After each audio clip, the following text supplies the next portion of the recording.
এই গাড়িওয়ালা ভাই আমাকে এখানে নামাই দিয়ে যাও, এই নাও তোমার ভাড়া। আরে এখন আবার আমাকে কে ফোন দিতেছে?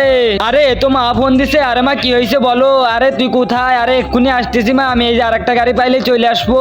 আচ্ছা মা তাই রাখো, আমি এক্ষুনি আসতেছি। আরে আমার কাছে তো বাংটি টাকা নাই, আমি কিভাবে যাবো এখান থেকে ভাড়া দিয়ে?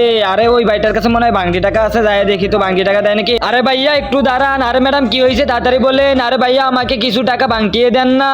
আরে ম্যাডাম না, আমার কাছে কোনো বাংটি টাকা নাই। আচ্ছা ভাইয়া তাহলে আমাকে কিছু টাকা হাওলাত দেন না, আমাকে 20 টাকা দেন, আমি অটোর ভাড়া দিব। আরে ভাইয়া দেন না, আমি টাকাটা ফেরত দিয়ে দিবানি। আরে ম্যাডাম আপনি চিনি না দেন না কেন, আপনাকে টাকা হাওলাত দিব, যান এখান থেকে। এই তো সুযোগ, টাকাটা নিয়ে আমি দৌড় দেই। আরে চোর আমার টাকা নিয়ে দৌড় দিল। খেলা এই সাদা কালা সাবস্ক্রাইব বাটনটা টিপে দিয়ে সাবস্ক্রাইব করবে, তার মা বাবা যেন 100 বছর বেঁচে থাকে, আমি দোয়া করে দিলাম। আর যারা এই ভিডিওতে একটা লাইক আর একটা কমেন্ট করবে তাদের মনে আশা যেন পূরণ হয়ে যায়, আমি দোয়া করে দিলাম। আরে চোর তুই আমার সামনে থেকে টাকা নিয়ে কোথায় পালাচ্ছিস? দে আমাকে তাড়াতাড়ি করে টাকা। আরে বয়সে চুরি করে খাওয়া, কামাই করে খাওয়া যায় না? আরে ম্যাডাম আমি আপনাকে হেকালে কত অপমান করলাম, তারপর আমাকে আপনি এই চোরটাকে ধইরা দিলেন। আরে ভাই তুমি আমাকে যে এত অপমান করো, আমি একজন আর্মি অফিসার, আমার তো এইগুলো দায়িত্বের ভিতর পড়ে।